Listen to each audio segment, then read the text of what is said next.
Thanks for being with us here on Atlanta News First Plus. These scenes all too familiar as businesses recover from the water main break. Finally some normalcy in the city of Atlanta, but what a week it has been. Really a week-long water crisis. A busy intersection in Midtown finally reopened again after that massive water main break. It left thousands without water, without clean drinking water. And many people are still left in limbo right now in Midtown. As Atlanta News First reporter Rebecca Schramm tells us, the city's rep is also taking a hit. Atlanta likes to think of itself as a world-class city. Well, the water fiasco has some questioning whether that's the case. As city leaders work that out, people who live and work here in Midtown are glad to see West Peachtree Street back open and that things are almost back to normal. With everything blocked off and being right here on 11th Street, it was just really hard getting in and out of the building. Troy Hall says despite the traffic troubles, she was lucky. Her building never lost water pressure over the 6 days it took to repair a massive water main leak in Midtown. The unluckiest of all? The 11th Street pub, which was flooded because of how close it sits to the point of the break. The owner says he has no idea when it'll reopen. We've ripped out most of the inside. We still have to go down in the kitchen and finish that up. And then at that point, we'll be able to assess what the damages are and make sure that we have all the remediation done and then build it back up. Across the street, the Steamhouse Lounge finally reopened Thursday. I didn't think we'd have too many people, but we do. We're packed. The debacle is a wake-up call to the city of Atlanta, where the world will be watching next year as the college football championship comes to the city, and in 2026 for the FIFA World Cup. Definitely an issue that needs to be handled, but I don't know that there's any easy solution for it either. As for the affected businesses, the mayor is pushing a $5 million plan to help them recover some of their losses. City Council is expected to take that up later this month. In Midtown, Rebecca Schramm, Atlanta News First. And thanks so much to Rebecca for that report. We're going to keep following the latest in the aftermath of this water main break that has really devastated so much of Atlanta. And, as she explained, many businesses and other people just still struggling to recover.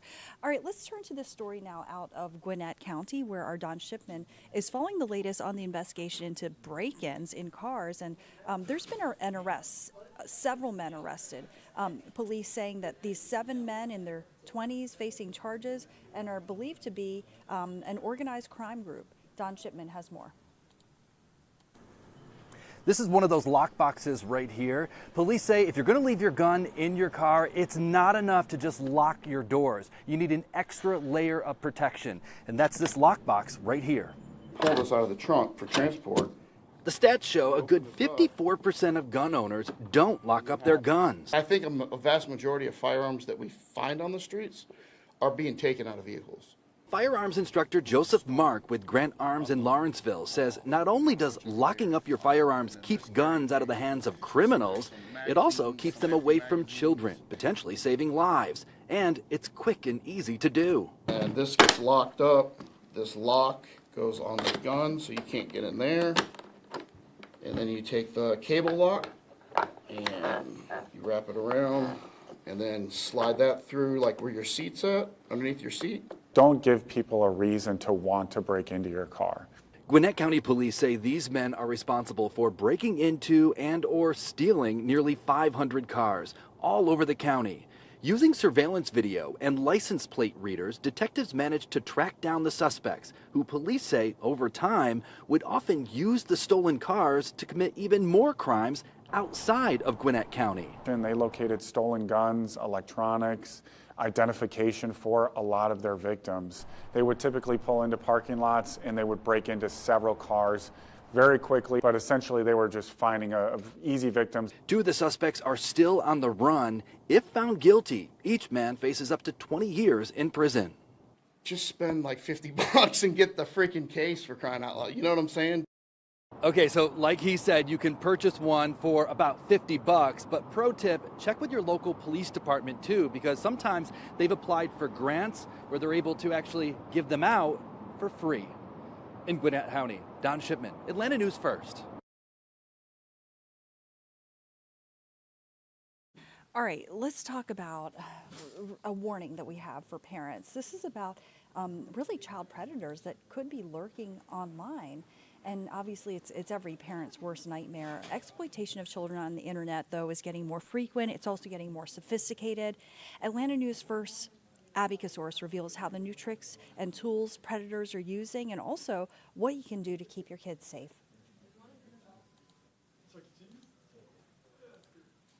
It's as simple as a conversation, telling your child not to send a photo or a video to somebody that they met online. But experts say you need to take it a step farther and tell them if they do, they can always come to you if they find themselves in a case of what's called sextortion. And then they're enticed to do more and more things because the perpetrator online has now said, well, I'm going to release this to your parents. I'm going to release this to your friends. Jacinta Miller is the supervisory special agent over the Violent Crimes Against Children Squad at the FBI.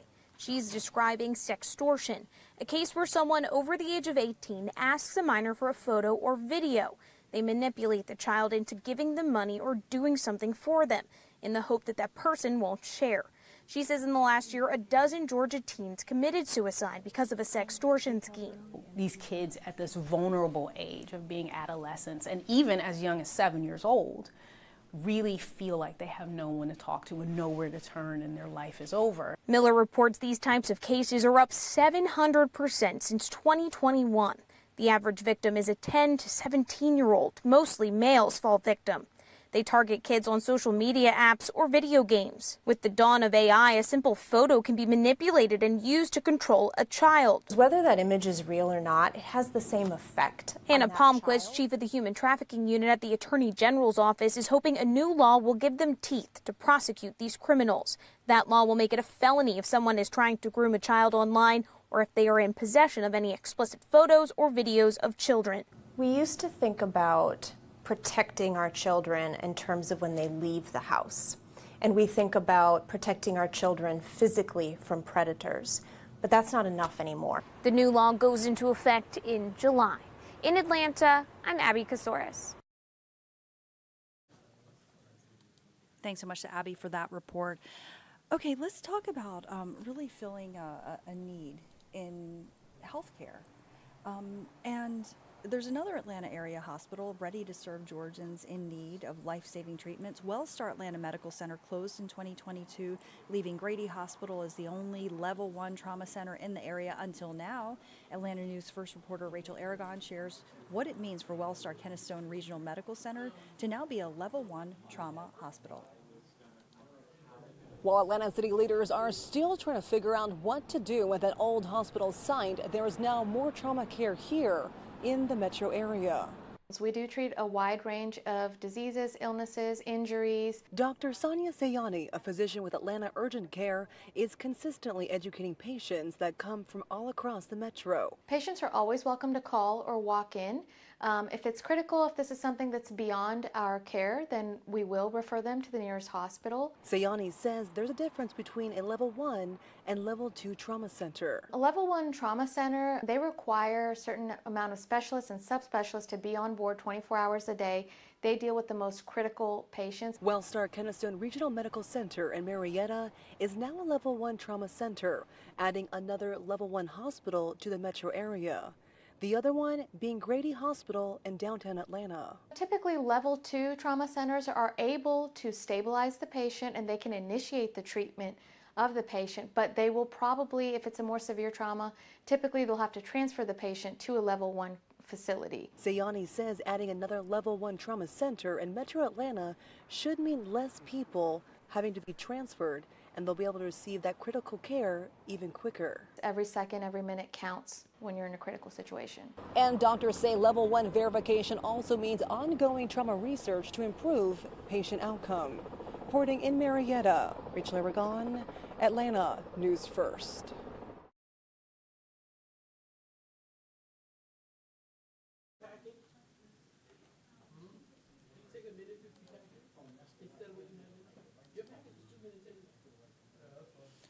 I'm going to put the new one Okay, let's just talk about rent prices really jumping all over North Georgia, and it's driving people who are struggling to make ends meet to look for help.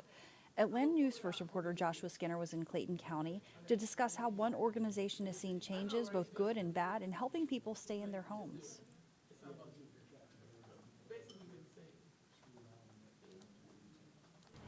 The Clayton County Community Services Authority has spent the past 50 or so years helping people in South Metro counties stay in their homes. But with rent prices on the rise, that's becoming increasingly more difficult. More difficult because the need is greater. Those prices of those homes are pretty much going up. Isaiah Zimmerman directs community support at the CCSA. Everybody's been hard hit. Every city, every county in the metro area has been hard hit. The problem is stark. According to Zillow, in just the past year, Clayton County rents have gone from an average of $1,600 per month to more than $2,000. I believe it's still an issue. However, Clay County is taking a lot of steps that we know of to try to eliminate some of the backlog. That eviction court backlog was caused by rising rents as well as pandemic-related shutdowns, and it's taken its toll on tenants and landlords. But there is good news. Clayton County says eviction mediation is helping clean that up. It's slow progress, but it's progress. Mediation keeps people out of court, with landlords and tenants reaching deals, solving housing issues faster. Mediation takes place mostly through Clayton County Magistrate Court, where officials say they've used examples from cities like Philadelphia and New Orleans to solve the problem. Still, with rents rising, Zimmerman knows the number of people needing help is likely only going to increase. But maybe the amount of time renters and landlords are spending in limbo can keep going down. We've been able to help a lot of families. In Clayton County, Joshua Skinner, Atlanta News First.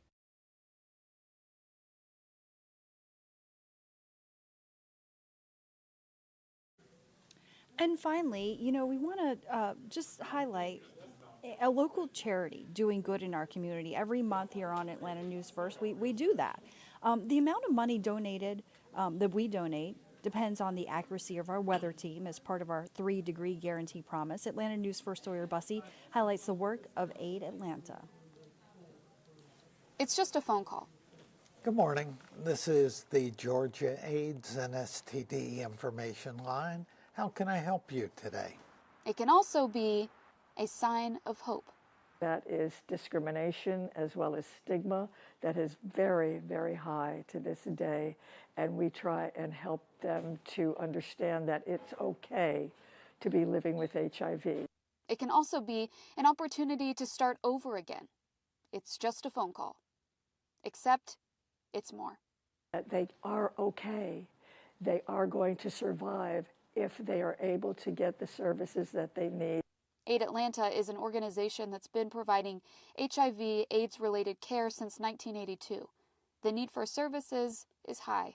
Georgia ranks in the top 5 in terms of states with the highest HIV incidence. Atlanta as well is in the top 10 cities in terms of HIV incidence. So it continues to be a problem here in Georgia and in the Southeast.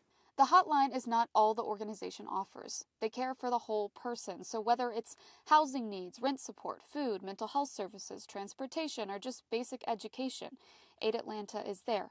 They also have a testing center.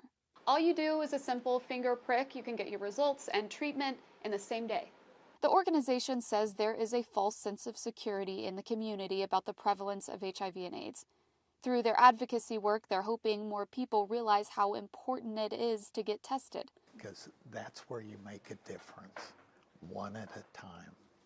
In Atlanta, Sawyer Bussey, Atlanta News First. And of course, we have information on how to donate to Aid Atlanta if you'd like to on atlantanewsfirst.com, along with